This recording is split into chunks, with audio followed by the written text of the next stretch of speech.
For anybody who's coming out at a middle or later age, one of the things I want to start off saying to you is fantastic. Mazel tov. Congratulations. You did it. You found a way that you can be your true self. And I'm so excited for you that you get a chance to be who you are.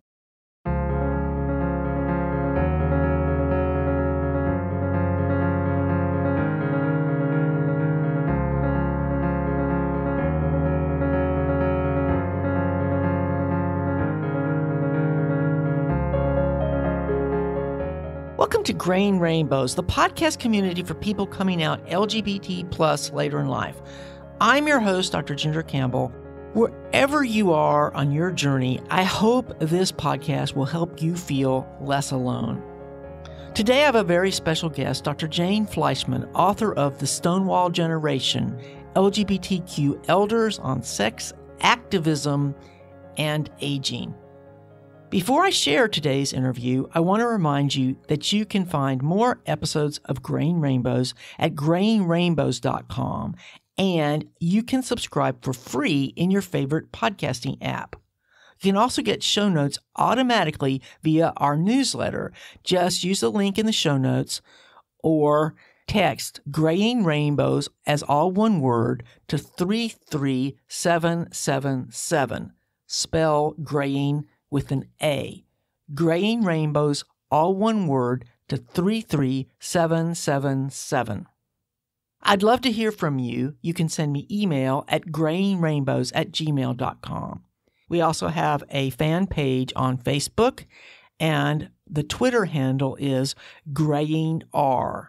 We have a private group on MeWe.com, which I'll tell you more about after the interview.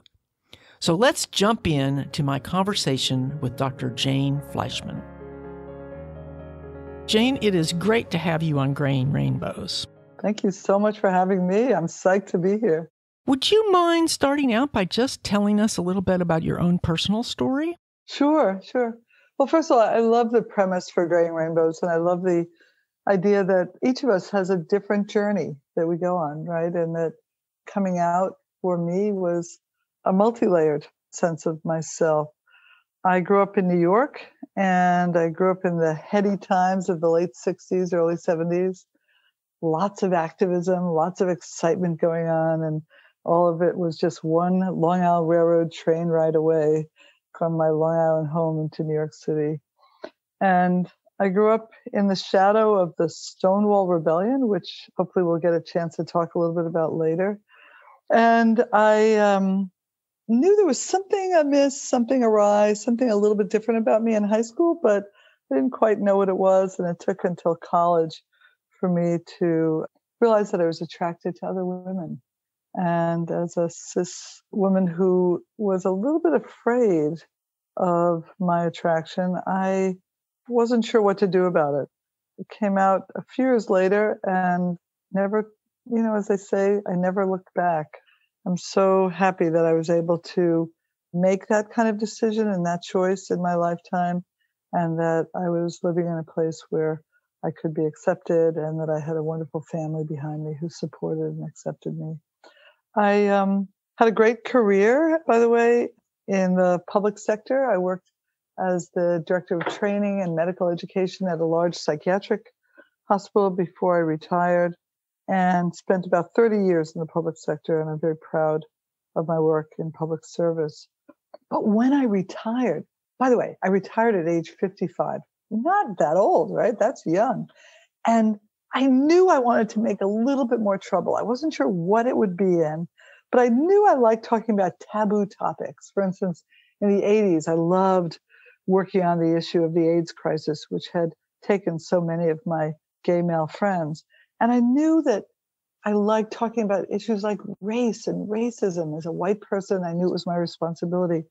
But I wasn't quite sure what my next career would be until I realized I love talking about sex and sexuality and all of the various ways that sexuality intersects in our lives. And so I decided to go back to school and get a PhD. I know it seems a little crazy. I got my PhD at the age of 62. I swear it was the hardest thing I've ever done, except maybe childbirth, giving birth to my kids was maybe a little bit harder, but it was incredible. And what a great feeling of accomplishment. I went to Widener University Center for Human Sexuality Studies, got my master's in education, followed that with my PhD in human sexuality. And in that time, I learned a lot about research, learned a lot about history, ethics, the law, learned a lot about how this society views sex and sexuality, often in stigmatized ways, and often marginalizes people for either having a different sexual orientation, being attracted to people of their same gender or sex, or having a different gender identity. And I realized that this was really my calling. So when I graduated, I was able to work with a couple of my former faculty members, Pat Koch and Betsy Crane, and we published a journal article in the Journal of Homosexuality on my dissertation research, and they were my co-authors, which was really, an unbelievable honor for me. And then I realized I really wasn't satisfied with the research side because I had done quantitative evaluation for my research on older adults in same-sex relationships. So I embarked on a book project where I looked behind the numbers and I looked at the stories of LGBTQ elders talking about sex, activism, and aging. And I called my book The Stonewall Generation, and it was just published by Skinner House Press, which, is the nonprofit publishing house of the Unitarian Universalist Association, a great publishing house, by the way. And along the way, I had 2 kids. They're both in their 20s. I have a wonderful partner. She and I have been together, hard to believe, almost 29 years. Wow. I never thought I'd last that long with anyone. And we live in Northampton, Massachusetts. Right now, I'm doing a lot of speaking. Of course, with COVID, it's all virtual, but speaking, writing, research. I have my own podcast, actually. It's funny that you should ask. And I do a lot of blogging.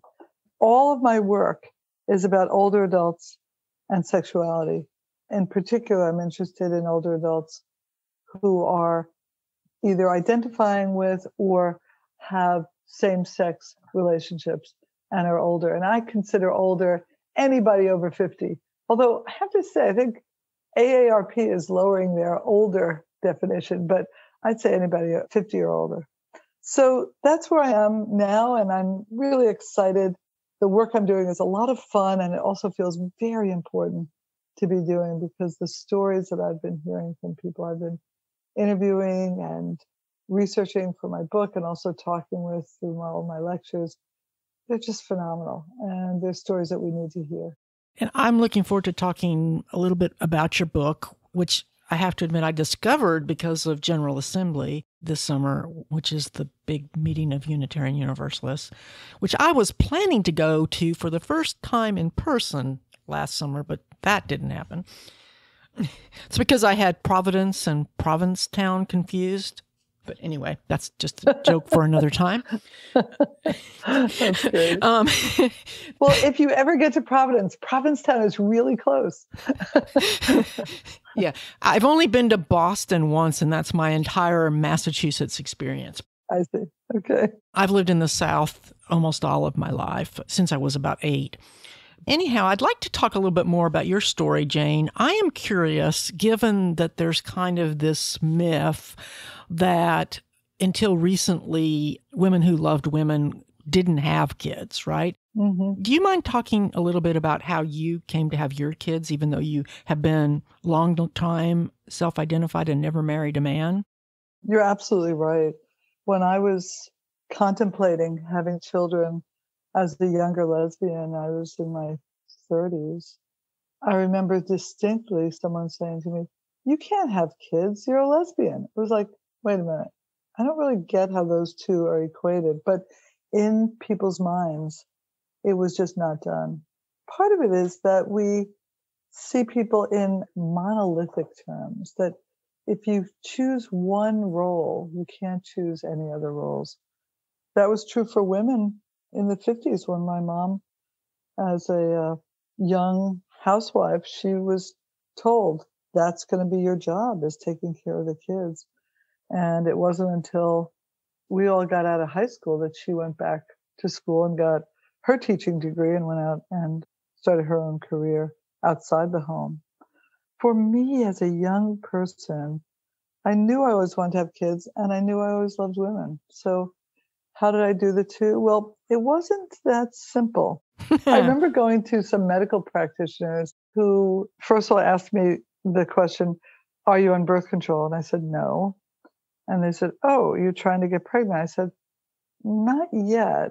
I said, well, why aren't you on birth control? I said, because I don't need birth control. I don't actually have sex with anybody who would cause me to get pregnant. What? It didn't compute. The other thing that happened to me was I had trouble getting pregnant when I finally decided to try to get pregnant through what I called alternative insemination. Decided there was nothing artificial about it, using the help of a gay male friend of mine who wanted to be a dad and was very excited about the possibility of creating a joint family with me. I was having trouble doing it on my own. I was a real DIY, do-it-yourself kind of gal. And I went to see another doctor who said they wanted to do a post-coital exam. You're in the field, you know that that's a term that people use. Well, we didn't have coitus, so we couldn't have post-coitus. So again, I was stymied by these people. And then the third interesting part, which is actually more humorous than any of those, because those were pretty awful for me. I remember when we went to the OBGYN practice that was, in those days, the only one in my area that really spoke to and advertised themselves as being willing to do inseminations with single women, but they meant also lesbians because you couldn't really say the word. So this was in the late 80s, early 90s.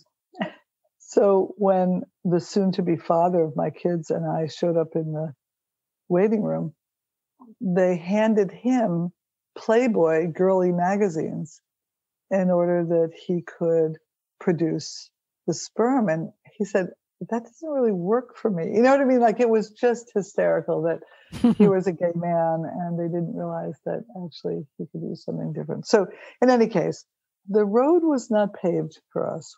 I didn't wake up one morning and say, oh, honey, I'm pregnant. Isn't this exciting? I had to really plan it out. I read a lot. He and I met monthly for about a year and a half, talk about how we wanted to raise our children. He was in a relationship. I was not at that time. I didn't meet my partner who I'd been with, as I said, for all this time until I was about 4 months pregnant with our oldest child. And so he and I met for a long time to figure out stuff like, how do we feel about Western medicine? How do we feel about religion? How do we feel about camp? How do we feel about everything under the sun? And it was great. And we really learned a lot about each other. So when our first child was born and then our second, we really felt like we were forging a new path. Many of the women I knew who were out as lesbians in those days had kids, but the kids were from a previous heterosexual marriage. So there were not that many of us who were choosing to have kids as out gay people. It was a little scary sometimes, but I have to say, we decided early on that we were going to let our kids know that we were really proud of who we are and that we wanted them to be proud of who they are. And if anyone ever used a slur against them or a homophobic comment, that they would know that we could all talk about it as a family and there were no secrets or shame on that level. And we've never tried to protect them in that way, but we've tried to really keep them safe by keeping the truth available to them. So in your work with sexuality, do you now work sometimes with young people that may be struggling with the same issue? Because even though it's now somewhat easier, it's still a challenge, right? Yeah. Oh, absolutely. I focus more on older adults, but there's always opportunities to talk with young people. And actually, I talk with parents. One of the volunteer jobs I do in my community once a year is I talk to parents And it's just great hearing from parents of young children and parents of teens what they're going through. And you're right, some of the issues have morphed from sexual orientation to gender identity, right? That's so interesting that wasn't on my radar when I was coming out. But for the young people in this generation, it's much more on their radar. And in some ways, orientation is not as prominent a deal. I don't say it's not a big deal, but it's not as prominent. Is there anything else about your personal story that you would like to share before we talk about the book? Yeah, there's one more thing I wanted to tell you about. Just 3 weeks ago, my father died at the age of 92. He was about 2 weeks shy of his 93rd birthday. And my mom is still alive. She is 93 and lives close by. Unfortunately, she lives in assisted living, and there's been an increase in cases, so we can't get in to see her, which is tough because she's grieving and I'm grieving, and I'd love to be with her, and I miss her a lot. But one thing about my dad that I wanted to say is I grew up in a Jewish family with strong social justice ideals that we inherited through our religion and through Judaism. And there was a real strong sense in our family that you do what you could to, the Hebrew term is tikkun olam, to help repair the world. I learned from my dad early on that after I came out to him and my mom, I was in my 20s, he became one of the most ardent PFLAG members. Are your listeners familiar with PFLAG? I hope so. I'm still trying to get somebody from PFLAG onto the show, since it's a resource that's available in places where that may be the only resource. Yeah, so it's parents, friends, and families of lesbians and gays is PFLAG, but of course they've expanded as we've expanded our understanding of the large variety of sexual orientations. But he became one of the greatest PFLAG supporters and leaders. And he used to talk with parents and grandparents who were concerned that their kids or their grandchildren were coming out. And he would say to them, you've only got one life. You've only got one life to make it right. And this is a way that you can make it right. And when he would say that to other parents, he was also talking about himself. Our relationship was so strong, and he was so supportive of me and my relationship and my kids and this little family that I was building. And it really helped contribute to my own sense of self-esteem and self-worth, to know that I had not only my friends with me, but I had my family behind me. And when my son turned 1, we became part of a traveling exhibit by the Family Diversity Projects called Love Makes a Family. And our picture of our whole family at that point, it wasn't even our whole family, but about 12 members of our family were all gathered for our son's first birthday. And that photo in that exhibit is the only photo of a family that large that would be willing to come together to be part of a gay, lesbian, bisexual, transgender family exhibit. And I really credit my dad for taking the lead and really being, one of my great supporters. And of course, when I went back to school, he was really proud of me, because education is such a big part of our Jewish values as well as our family values. And I've tried to impart that with our kids as well. And I think our kids really learned a lot from my dad. The way he was so devoted to them as a grandparent was really extraordinary. Well, I just can't imagine what it has to be like losing somebody under the current circumstances. Since I do palliative care, I'm particularly aware of the problem of families not being able to be with their loved ones. It's just horrible. But thank God for palliative care, right? I mean, he was a hospice patient the last 6 months, and if he didn't have hospice, it would have been a terrible death. And his death was really peaceful. We were all there, my mom, my partner, and I. It was a very loving and peaceful death, partly because of the ability that the hospice caretakers were able to impart with him. I'm glad that you had I don't want to use the word good experience, but a meaningful experience. Yes, definitely. I'm going to break in here to briefly remind you that there are three main ways that you can support Grain Rainbows. First, you can share Grain Rainbows with others, either privately or via social media. Word of mouth will help us reach more listeners. You can also support Grain Rainbows financially at patreon.com/Grain Rainbows. At Patreon, you can choose a monthly pledge that fits your budget. Last but not least, you can share your story with others via email or by coming on the show or more privately on our MeWe group. Just email me at grainrainbows@gmail.com. I do want to talk about your book, but I realize that I skipped the other topic that we promised to talk about, which is what's your research these days? Could you be a little, I know you talked about it briefly, but I know you want to talk about that a little bit more? In my research, I didn't want to look at the problems of older adults in same-sex relationships because God knows we have read enough about the problems. Gay men have too much sex. Lesbians don't have enough sex. Gay men spread AIDS. It just goes on. And it's all what I call problematizing older adult sexuality. So I wanted to look at the other side. I wanted to look at pleasure and a term that the researchers in sexuality research use, which is sexual satisfaction. Although that's a hard term for people to assess, I used a pretty well-established measure that looked at sexual satisfaction in the context of being in a relationship with someone of the same sex or gender. So how did I do that? I looked at a few variables. One of the variables was, what's your level of internalized homophobia? Or in other words, how much do you believe the lies that the rest of the world spews out about your particular sexual orientation?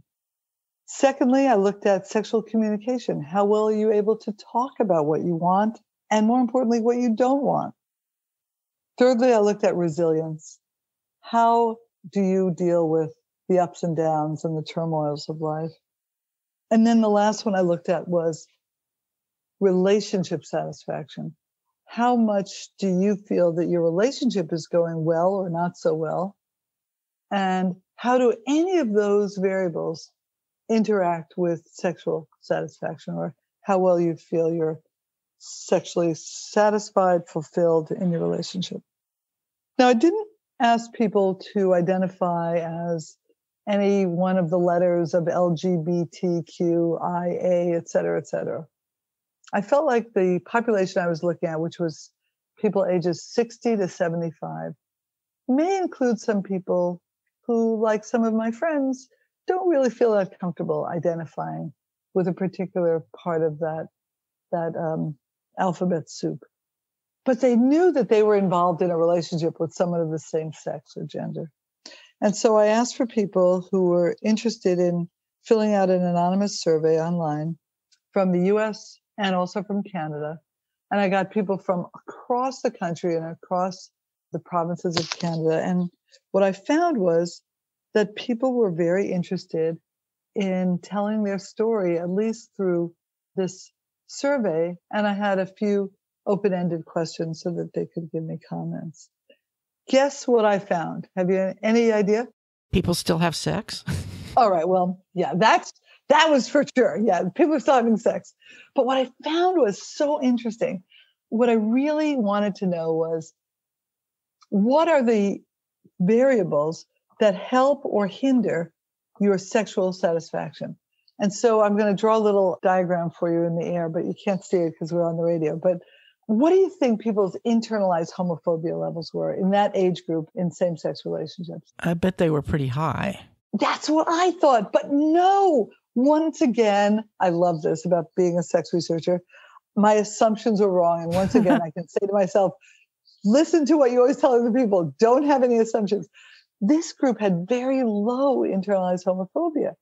That was really cool to me. I was very excited about that. Maybe, and you don't ever know exactly why, but my hypothesis is that possibly it's been enough time.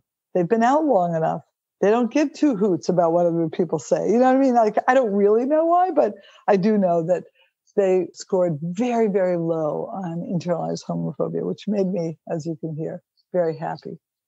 In terms of resilience, people also kind of surprised me. What would you think about resilience? I would think it was important. Yeah, it was very high. These people are super resilient. They'd been through the wars, right? They'd been through death. They'd been through disease. They'd been through dislocation. They'd been through difficulties with families, and yet they had persevered. And so their resilience was quite high. Okay, so now take these two variables, low internalized homophobia, got that? High resilience, got that? Put those together. Then I looked at sexual communication, which didn't correlate with any of the other factors.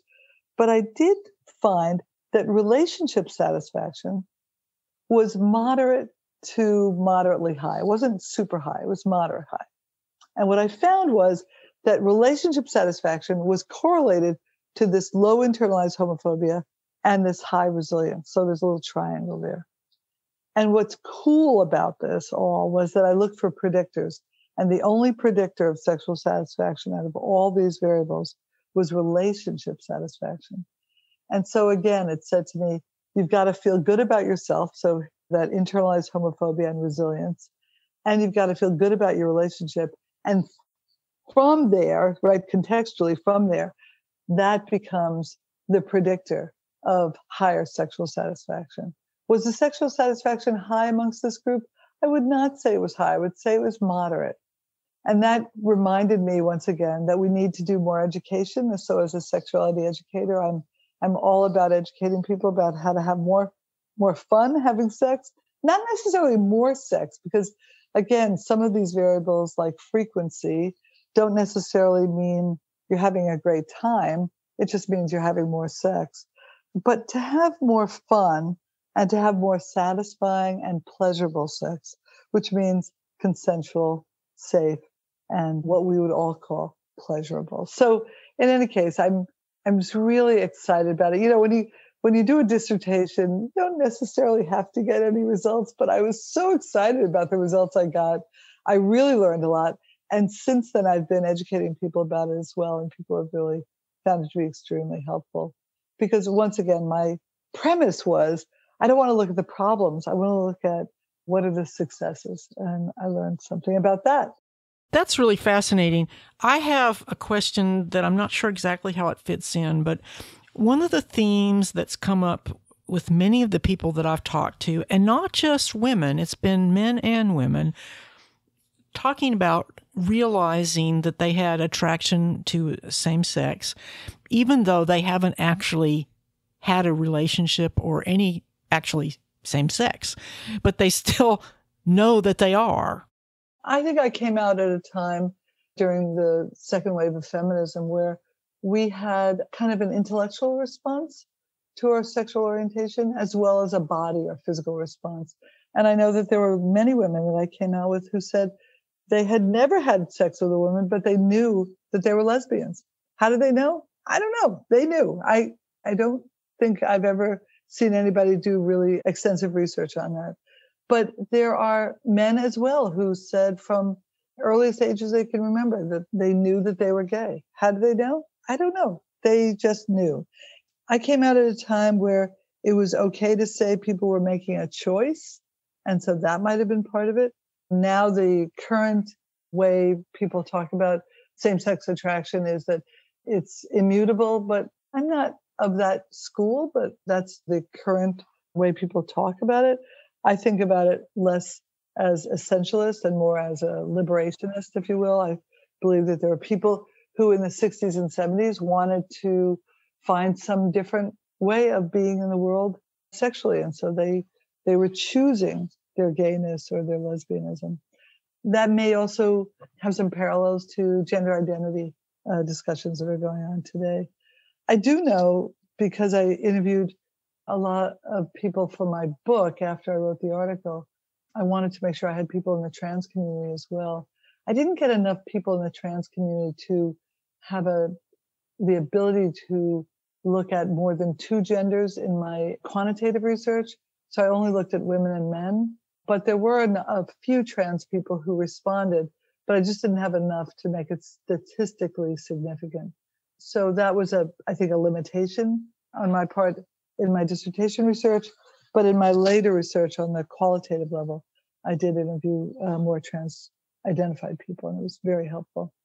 In fact, a really well-known trans person, Kate Bornstein, and her lover, Barbara Corellis, wrote the foreword to my book, which made me really happy.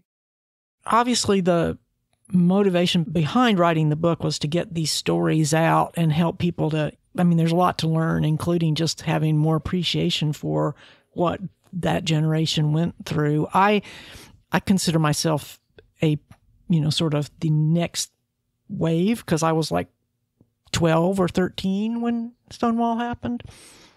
I'm a Watergate kid. Not a bad revolution to be a part of, actually. We were less idealistic, I think, than the people a few years ahead of us.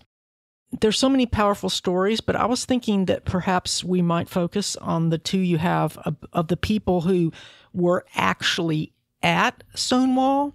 But perhaps you should start out just by briefly reminding us about Stonewall in case there's a listener who doesn't know what it really was. I started writing this book thinking that I would interview people who were at Stonewall the night of the rebellion, June 28, 1969. And I thought, this is, a group of people who are probably in their 70s now, because it was 50 years from 2019 when I was just really in the middle of writing the book. And I thought, I'll interview people who were there and they'll tell me their stories. And what I found was that it was pretty hard to find people who were there who were continuing to be what I call activists.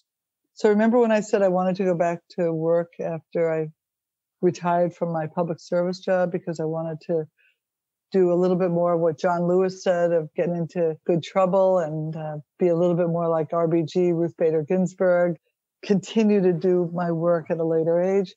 I realized that I was looking for people for whom the Stonewall Rebellion had a major effect on their lives. And so I include in the book two people who were there that night, as you said, and then other people who were not there, but whose lives were incontrovertibly changed because of the events of the Stonewall Rebellion. And just to give your listeners a very short take on what happened, the Stonewall Inn was a tavern that catered to drag queens, drag kings, butch lesbians, femmes, gay men of many different ethnicities. And they were all gathered together at the Stonewall Tavern the night that the rebellion occurred. And what happened was different. Generally, when you went to a quote unquote gay bar in the 50s and the 60s, if there was a police raid, which there often was, the bartender would flash the lights and people would stop dancing with the person of the same sex or gender, and they'd quickly find a partner who looked like the other gender or other sex. And it happened all the time. And the gay bars were generally paying bribes to the police so they could stay open. But on the night of June 28, 1969, for lots of different reasons, which I won't go into today on the show, but I really recommend people do their own research on this or pick up my book if you can. That night, something happened. It wasn't planned. It wasn't pre-planned. It wasn't like people said, we're going to take over this night. On that night, people fought back. And that was the moment that people said, I'm not going to take this anymore. And remember, the Stonewall Inn was in the West Village, Greenwich Village in New York City, the home of a lot of very important political activity in the late 60s, right? There was a very vibrant and robust anti-war movement, Black Power movement, Puerto Rican power movement, Native American power movement. There was a nascent lesbian rights and women's rights movement coming out of the feminist movement. There was an environmental movement, right? We were only a year away from Earth Day. So thinking about all of these movements that were foaming and steaming all around the West Village, this was the night that people in this community said, this is our time.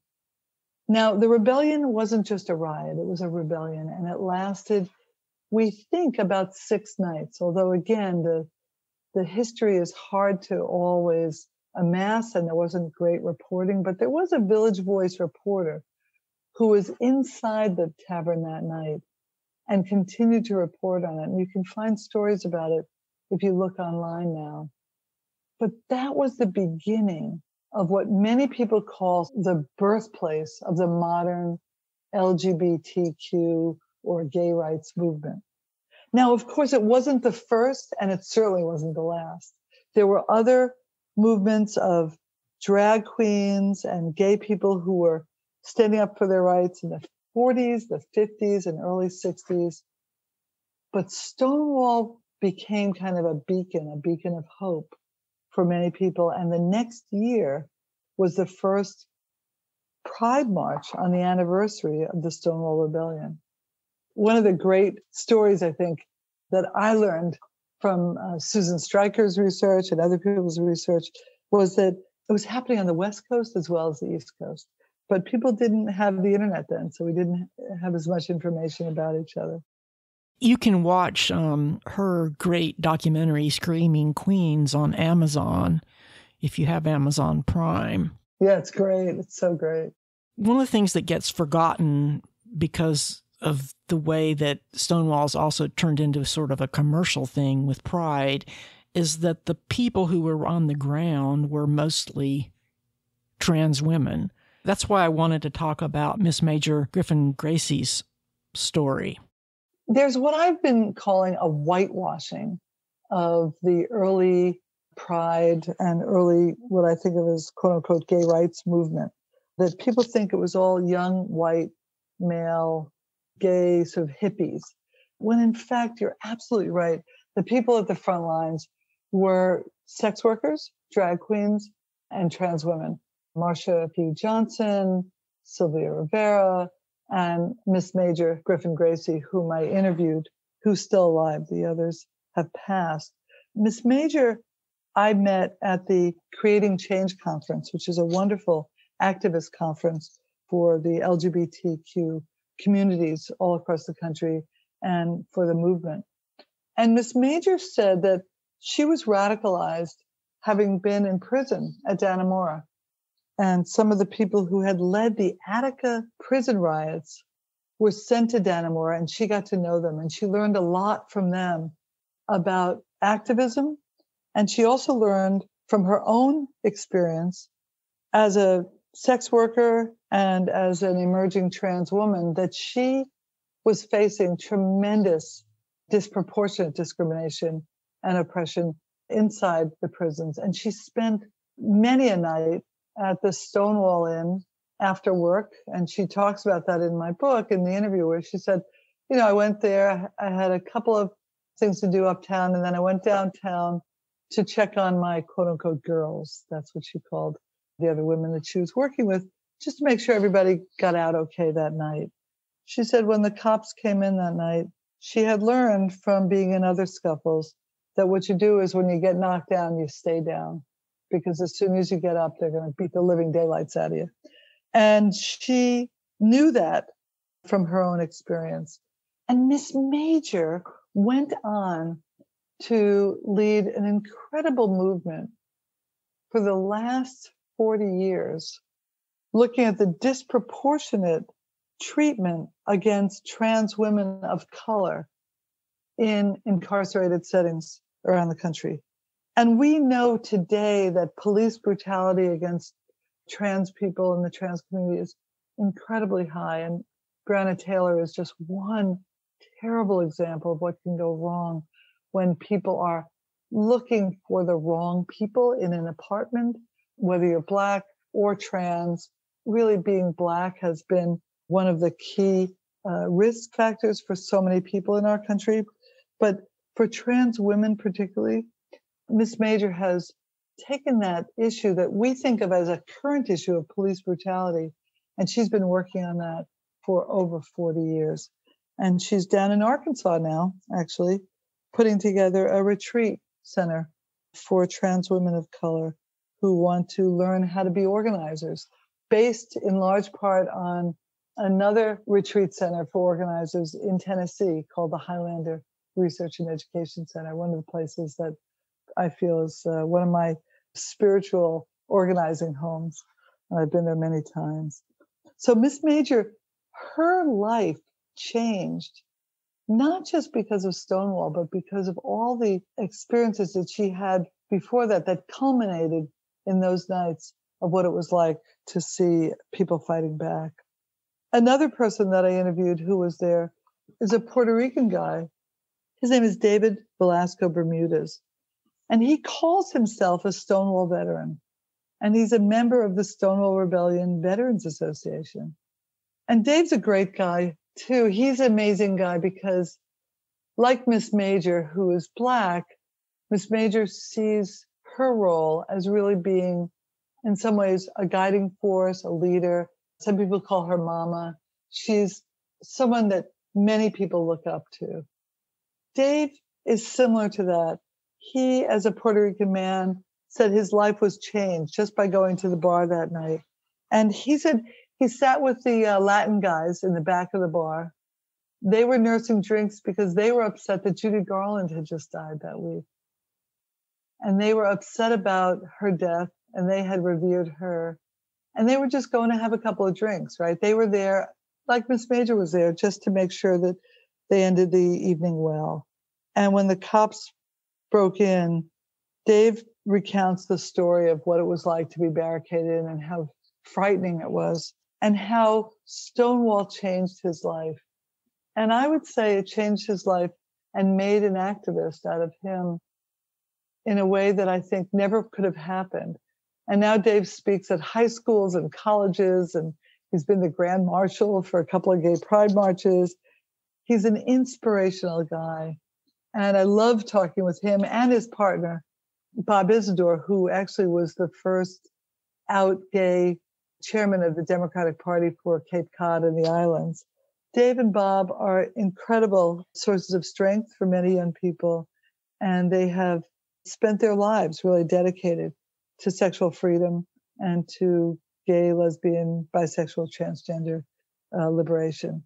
So each of those, I think, have stories to tell that you wouldn't hear. They're not white gay men with bell bottoms and long hair, right? They come from different places and they came from different cultural groups. One of the things I really enjoyed doing was when I did the interviews, I was accompanied with a professional photographer. And so with each person I interviewed, we created a beautiful portrait for each person to use in their own work. These are all activists, so I see their photos now on press releases and on posters and events that they're doing. And I asked people to go through their photo albums to find photos of themselves when they were younger. Because, of course, everybody changes. Everybody looks really different now. So Miss Major had some great photos of herself when she was younger, and Dave and Bob had some great photos of themselves when they were younger, and so did the other people in the book. And I include a few of those in the book. Dave has one where it's the 70s, or no, I guess it's the 80s, and he's got sort of this lounge lizard outfit on with his shirt unbuttoned down to his navel and a big belt, and he just looks great. He's got this big 80s hair. So I tried very hard to be thoughtful about what people might be curious about. What did these people look like when they were younger, and who are they today? And I think there's a lot of ageism about beauty. You know, we think of beauty as only residing in the young, but I really countered that in my book as much as I could to show these beautiful portraits of people in their 60s, 70s, and 80s. One of the women in my book, Jackie Merkin, just turned 90 on January 1st. Well, one of the things about Dave's story that really struck me was he talked about how they could have gotten shot, that where he was, he would have been shot if the police had started shooting. To me, that's very chilling, because if you think of that happening today, as gun happy as the police have gotten, it would have been a massacre. I totally agree. If there were guns, they would have been drawn, and there weren't any, thank God. So the cops didn't draw their guns. You know, there's so much violence that occurs today with pepper spray and tear gas. There was none of that either. Yeah, that could have been a real massacre. You're absolutely right. And Dave's story, you're right. It's chilling, but it's also quite remarkable, right? How he was able to get out and get safe. So, what was the most enduring lesson you learned from writing this book? I have to say, I learned two things. One is I am never too old to learn. I learned so much from the people that I interviewed. I learned about invisibility within our communities from a woman who's bisexual. I learned about religious spirituality being a real delight as an older gay person with churches that were open and affirming. And I learned about people from completely different stripes in the world from my own.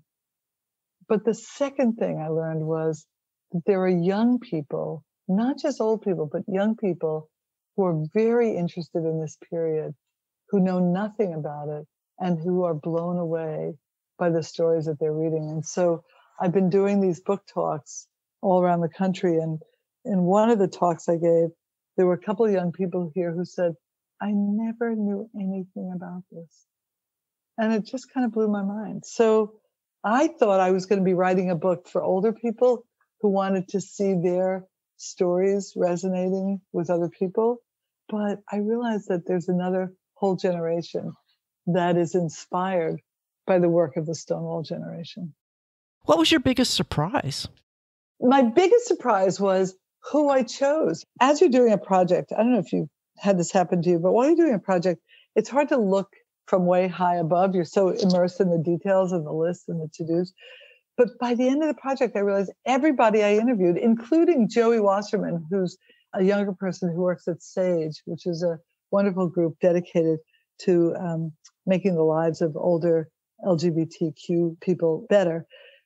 Everybody I interviewed was an activist. And I didn't really begin the project thinking that I would interview only activists. Remember I said I was looking to find people who were there the night of the rebellion. And afterwards I realized, oh, these are the people I'm drawn to. These are the people I'm attracted to. And these are the people who are moving and shaking and blowing the world into a whole new way of treating each other. So that was the biggest surprise for me. Is there anything else that you want to share about the book before we talk about sexuality? I hope people will get a chance to take a look at it. It's a lovely book. And as you said, there's lots of really interesting personal stories in there. And there's a lot of themes that show up again and again and again. So, I hope people get a chance to read it. And please buy it from your independent bookseller or the publisher. Don't go to Amazon if you can help it. The independents really need your help at this point. But let's go talk about sex. I'm ready. I find myself, because from the feedback I get from my listeners, a lot of us are just, starting on this journey to exploring sexuality with a same-sex partner and may not even have a clue. Do you have any wisdom that you could impart? Well, I think isn't wisdom what you get from old people? Oh yeah, I'm old now. Okay, good. I can do this. No, you're mature.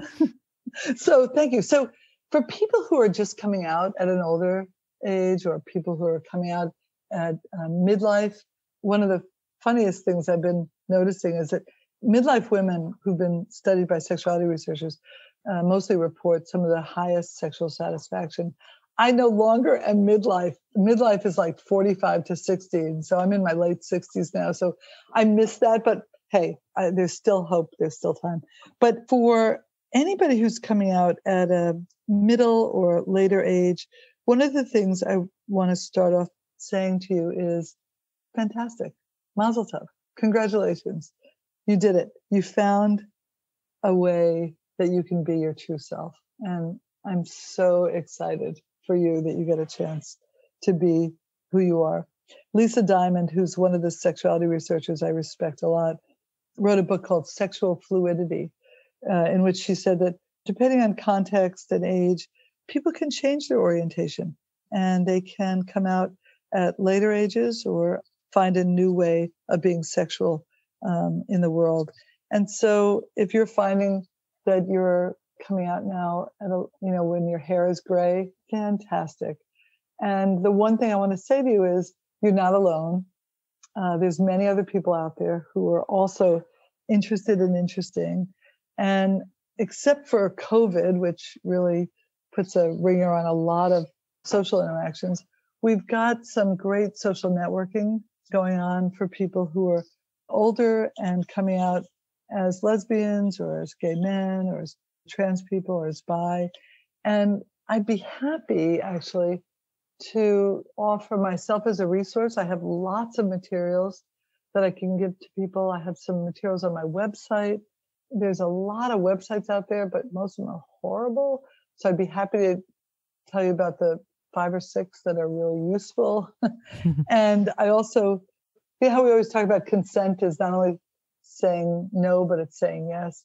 Well, resources are the same kind of thing. Like I want to help you find the resources that are really helpful, but give you a chance to be spared from the ones that are really awful. So maybe I could give my website address or my email address later on or in your show notes. And if people are interested, they could write to me. Yeah. Why don't you do your website now and then I'll put the email in the show notes. Good idea. So it's just my name, Jane Fleishman, Fleishman, no C.com. And I've got a TED Talk, which if you like learning through your ears, it's a lot of fun and it's short. It's, like 15 minutes. And it's not specifically about same-sex relationships, but it's specifically about older people having sex. And it's called, Is It Okay for Grandma to Have Sex? And if you haven't figured out by now, my answer is yes, yes, yes. And I'm a sex-positive sexuality researcher, which means that I believe that for older adults who are just coming out or older adults who are just finding a new way of being sexual with themselves in the world or how they present themselves in the world or how they talk about who they're interested in or how they're interested, I would say that there is no limit on the type of variety that you can find. There are people who are interested in kinky, leather, BDSM, vanilla, monogamy, consensual non-monogamy. I mean, the list goes on and on and on. And there are all sorts of variations within there. Some might be scary to some people, and some might just be really exciting to some people. So what your fantasies have been may become your reality or may never become your reality. So there's a lot of room. And as you can see, I'm very open and interested in wherever people's sexual journeys lie. So Jane, what is I know when I, having done a show about neuroscience for so many years, I have my list of myths I'm constantly trying to bust. So what would you say is the biggest myth about sexuality that needs busting? Okay, I'll give you 3. Ready? Number 1, there is no expiration date on sex, period. Keep having sex. John Delamata from the University of Wisconsin-Madison, who since has passed, did a great meta-analysis and looked at sexual behavior in older adults and found that people in their 50s, 60s, and 70s were still having sex.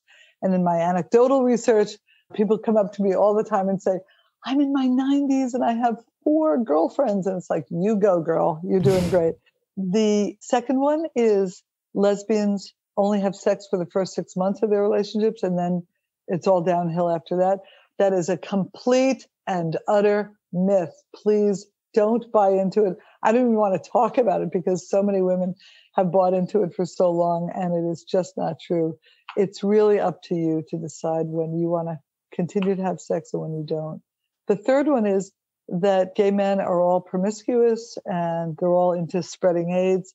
And one of the things that I found in my own research is that the gay men that I studied were far more monogamous than the women. I thought the reverse was going to be true. And they were in relationships averaging over 20 years. And so I just want to say that those 3, and maybe I'll do one more. Trans people are only young, that we don't have any older trans people. And so therefore we don't have to think about issues for the trans community. And of course, that is absolutely not true. We've had trans people for ages, and they may not have been as out as they are today. But if you're working with older adults, you're a gerontologist, or if you're working in senior living, know that you're going to have trans people as part of your community, if not now, but in the future. So those are just a few myths, but there's so many more. Oh, I have one more. Okay. Sex equals penetration.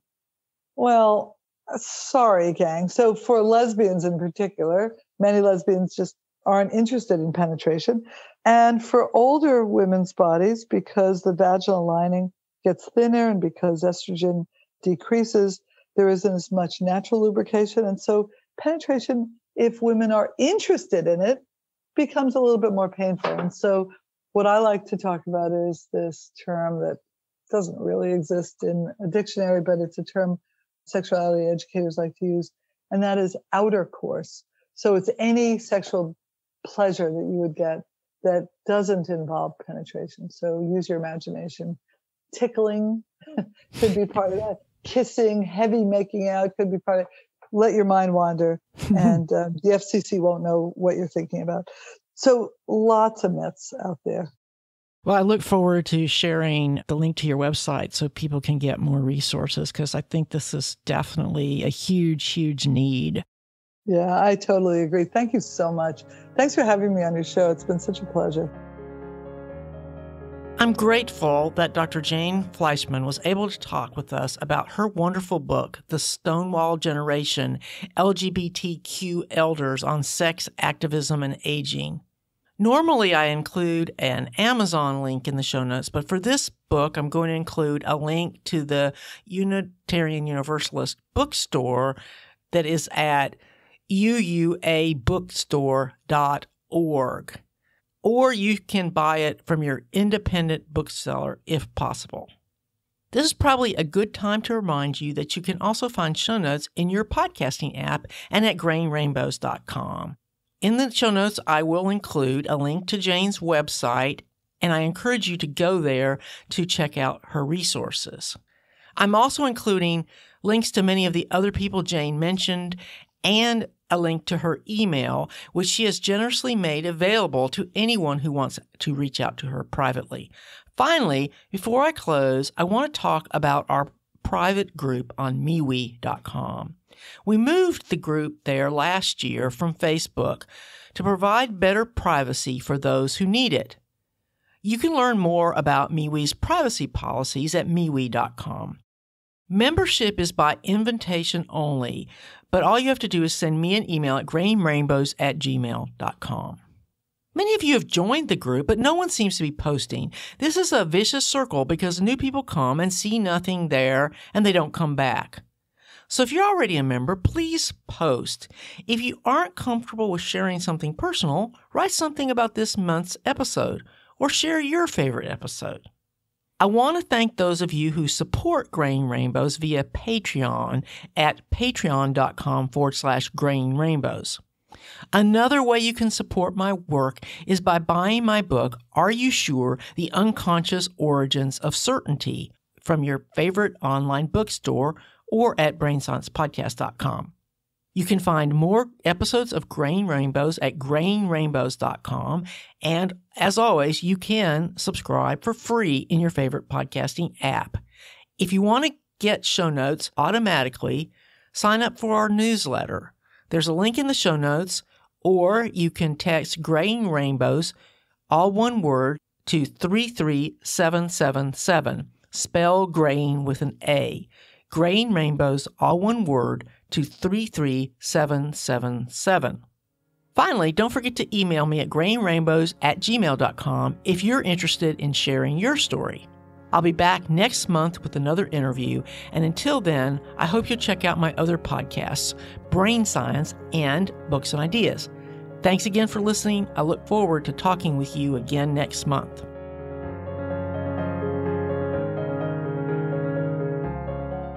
Grain Rainbows is copyright 2021 to Dr. Virginia Campbell.